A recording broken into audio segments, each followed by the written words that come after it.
One phone call, that was all it took. No shouting. No confrontation. No warning. He didn't know the full story. He didn't ask questions. He just reported his neighbor. Because that's what responsible citizens do. Right? He lived on a quiet American street. A street that looked exactly the way it was supposed to. Identical houses lined up neatly. Lawns trimmed every weekend. Flags hanging at the proper height. Nothing stood out. And that was the point. Every morning, he went to work at the same time. Coffee in the same mug. Keys placed in the same bowl by the door. Bills paid on time. Taxes filed. Rules followed without much thought. At night, he watched the news. Not because he enjoyed it, but because it felt responsible. Because staying informed felt like doing his part. He believed in order, in safety, in the quiet agreement that if everyone behaved properly, life would remain predictable. He believed good people didn't cause trouble. They avoided it. They stayed in line.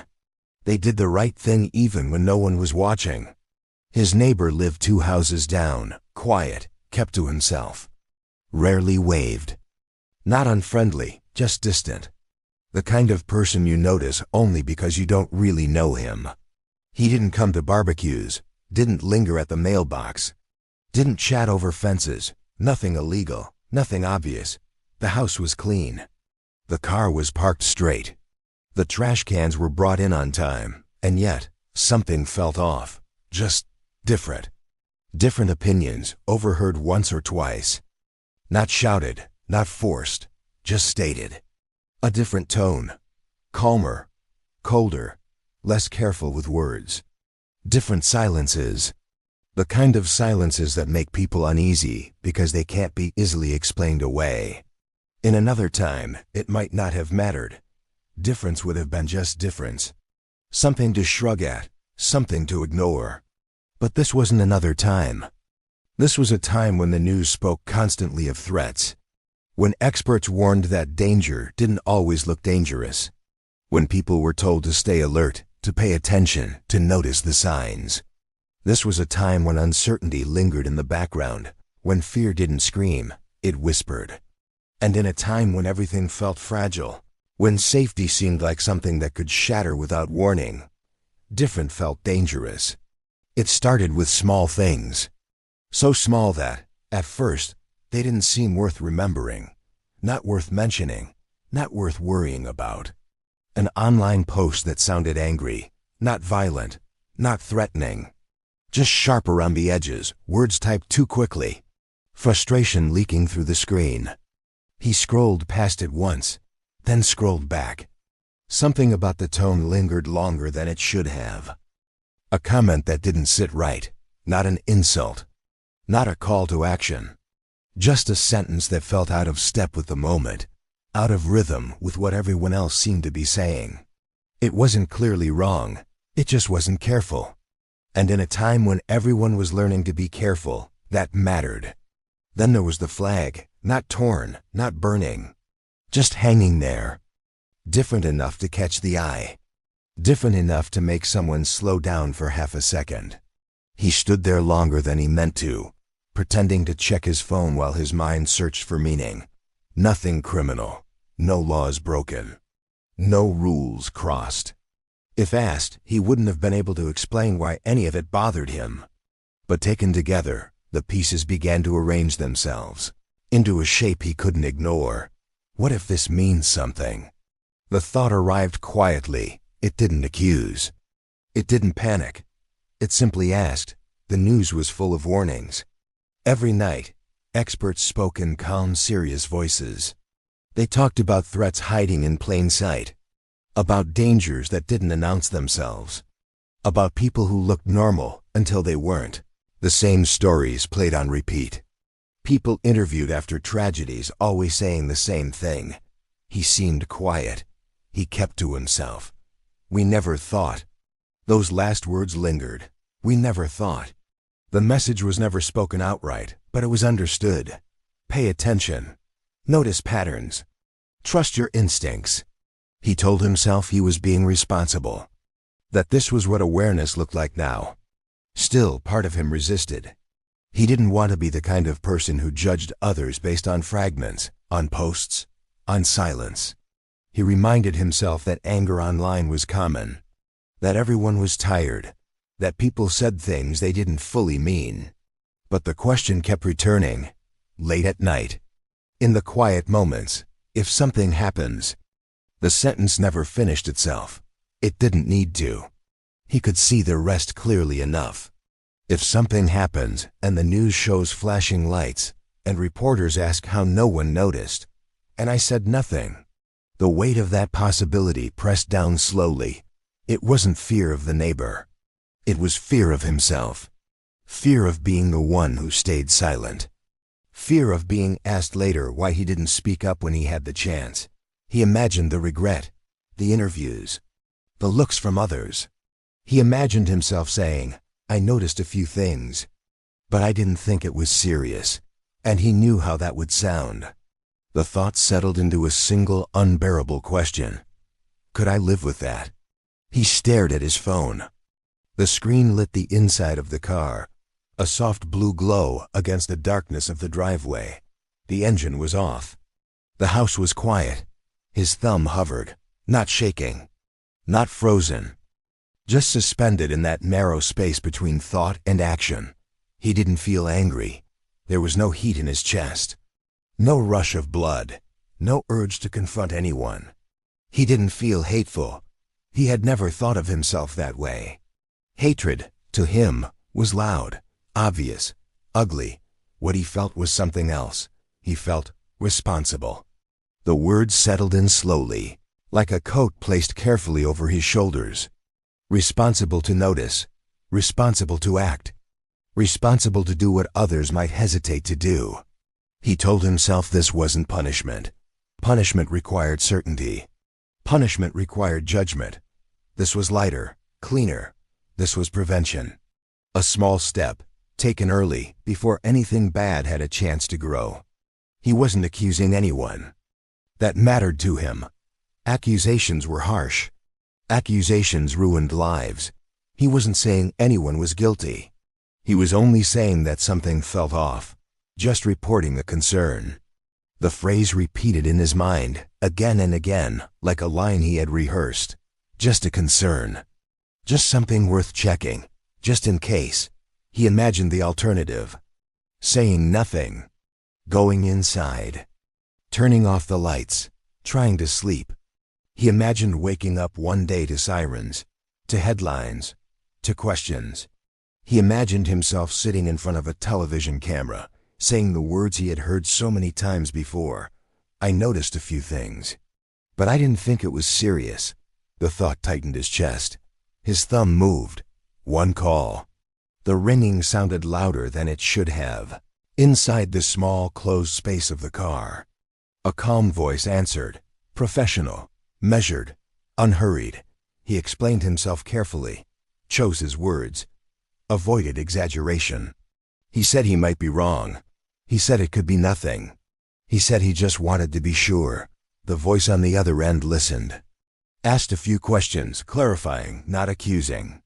How long had he noticed these things? Had there been any direct threats? Did he believe anyone was in immediate danger? He answered honestly. No threats. No weapons. No clear danger. Just a feeling. The voice thanked him. Not warmly. Not dismissively.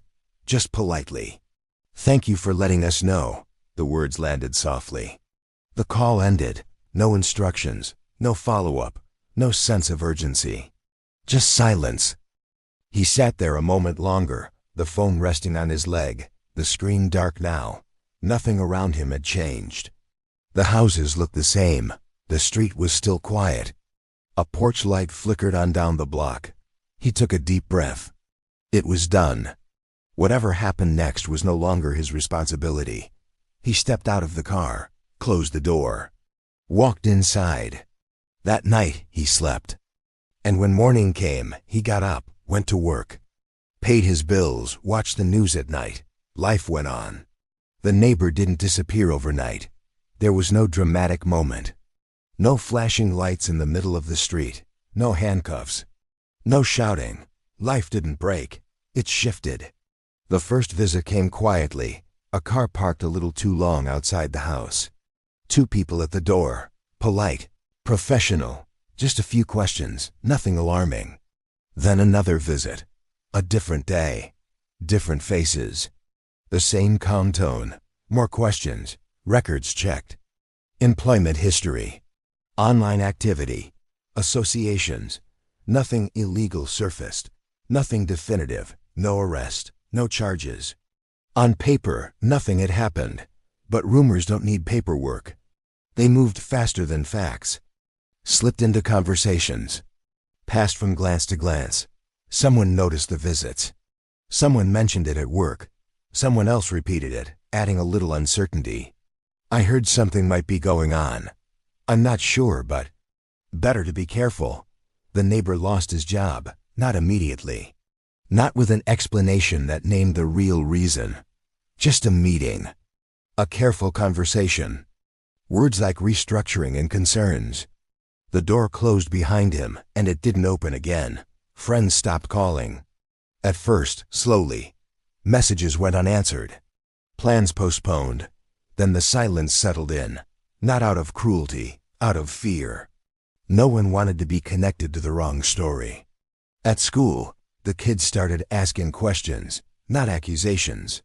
Just curiosity sharpened by whispers. Why did those people come to your house? Is everything okay? My parents said I shouldn't come over anymore. Children repeat what they hear without understanding the weight of it. Doors closed, not slammed, just left unopened. Garage doors stayed down longer. Curtains were drawn earlier each evening. The street grew quieter. Not peaceful, cautious. And the man who made the call watched all of this from a distance. At first, he told himself it wasn't connected. That things like this happened. That people lost jobs for many reasons. But he began to notice patterns. The empty driveway. The lights off at night. The way conversations stopped when he approached. He started avoiding the window. Not because he didn't care, but because looking meant seeing the cost. Seeing the quiet unraveling of a life that had once seemed ordinary. Seeing the ripple he had started with a decision that felt reasonable at the time. He avoided eye contact when passing the house. Crossed the street when necessary. Found reasons to leave earlier, come home later. At night, he lay awake, listening to the silence of the neighborhood. A silence that felt heavier now. Different. Not broken by laughter. Not broken by arguments. Just held in place. And every time he felt the urge to pull the curtain aside, to check if the neighbor was home, to see if things were somehow better, he stopped himself. Because some windows, once looked through, cannot be unseen. And so, the man who made the call avoided looking out the window. At work, someone mentioned the story, not his story. Just a story, a brief comment during the coffee break. A headline half remembered, a conversation that didn't last long. Good thing someone spoke up. The words were said casually. Almost kindly, heads nodded. Someone said it was better to be safe than sorry. Another added that this was exactly how tragedies were prevented. He didn't respond. He stirred his coffee, listened, let the conversation move on. That night, the message appeared again on television. Officials spoke in measured tones, calm, confident. See something, say something. The phrase was familiar, reassuring, simple enough to fit on posters, to repeat without thinking too deeply about it. The message was clear. Vigilance was a virtue. Silence was a risk. Those who spoke up were responsible. Those who hesitated were reckless. And by that logic, he had done the right thing. He tried to hold on to that thought. He reminded himself of the facts. No one had been arrested. He hadn't broken any laws. He had followed the guidance given to everyone. Still, something felt wrong. Not sharply, not loudly. Just enough to disturb the quiet. At night, lying in bed, the moment replayed itself. The hesitation, the way his thumb hovered over the screen. The pause he hadn't fully noticed at the time. That narrow space where he could have chosen to do nothing. Then the relief. The small exhale after the call ended.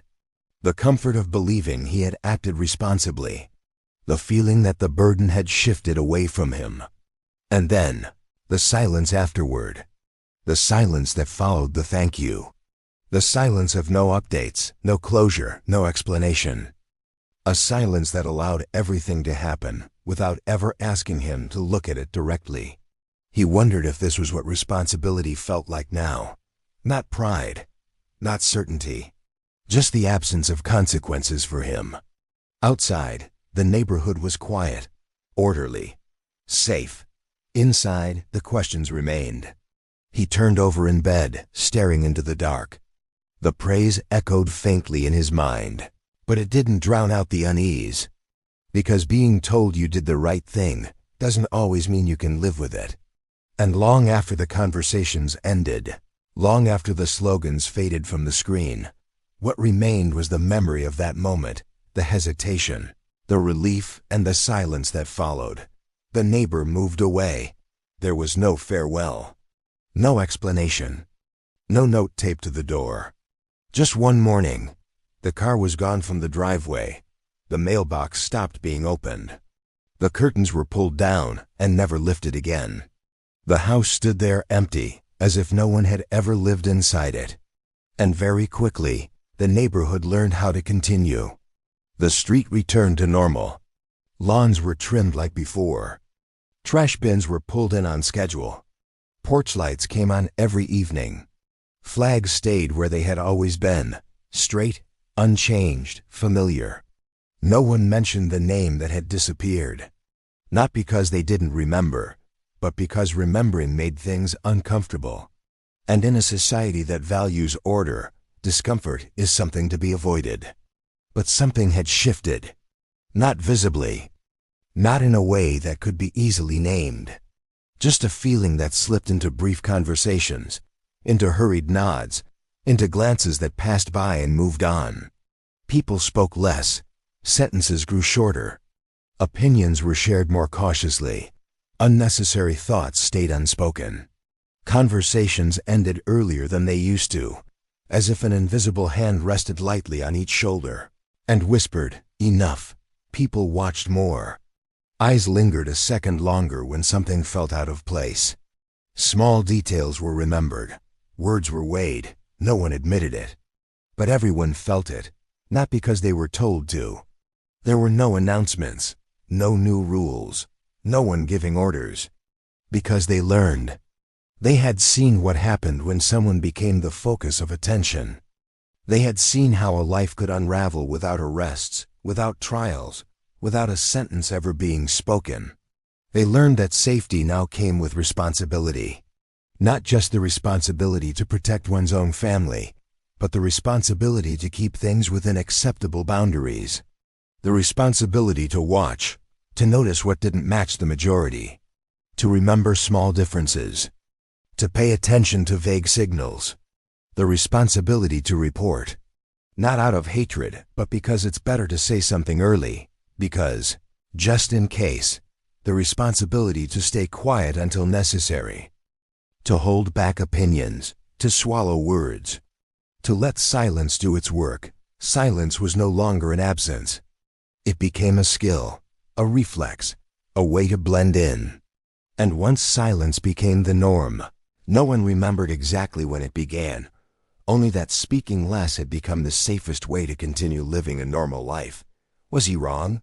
The question didn't come right away. It came after everything. After things had settled. After the neighborhood returned to normal. After no one spoke the name that had disappeared. Or was he just early, one step ahead of everyone else? Faster than the crowd's hesitation. Braver in an age where silence is often mistaken for safety. In a world where fear spreads faster than truth, where rumors arrive before evidence, where an assumption can replace understanding, silence feels safer than doubt. Silence doesn't ask for explanations. Silence doesn't demand responsibility. Silence allows people to stand on the sidelines and still believe they are good. But when silence becomes the most common choice, another question appears, larger, heavier. Who really enforces the rules? Not always the government. Not always the police. Not always the laws that are written down. Sometimes it's the people, neighbors, eyes behind curtains, quiet conversations, phone calls made with the intention of just to be sure. The most effective system of control doesn't rely on cameras. It doesn't need to track every step. It doesn't need to record every word. It doesn't need force. It relies on people, doing what feels right. And in that moment, right is no longer measured by truth, but by safety. No longer by understanding, but by fear of what might happen if no one acts. One by one, people learn to watch, to remember, to intervene in the name of responsibility. Until one day, surveillance no longer feels unusual. It becomes habit, routine, part of everyday life. Everyone is watching. Not because they want to, but because they've learned to. And in a world where everyone watches, where everyone is cautious, where everyone is ready to report, no one feels safe enough to look away.